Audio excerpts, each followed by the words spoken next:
ছেলেদের জীবন যতটা সহজ মনে হয়, বাস্তবতা ঠিক ততটাই কঠিন।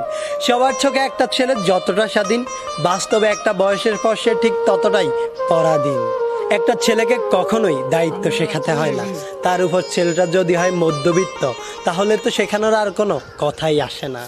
বাবার পরে যখন সংসারের হালটা ধরতে হয়, তখনই দায়িত্ব নামক শব্দটা আপনা আপনি তার মাথার মধ্যে ঢুকে যায়। আর তখনই সবচাইতে চঞ্চল ছেলেটাও একেবারে শান্ত হয়ে যায়। যেই ছেলেটাকে মা বাবার কাছে আবদার করত, সেই ছেলেটাই আজ সবার আবদার পূরণ করতে শিরোধার্য। যেই ছেলেটাকে কোনো কিছু না পেলে রাগ করত, সেই ছেলেটাই আজ নিজের শখ বিসর্জন দিয়ে ছোট ভাই বোনের শখ পূরণ করতে ব্যস্ত। ছেলে মানুষ মানেই তাদেরকে পাষাণ মনে করা হয়। সত্যিই কি তাই, নাকি তাদেরকে পাষাণ হতে হয়? সত্যি বলতে ছেলে মানেই পাষাণ নয়, কষ্ট ছেলেদেরও হয়।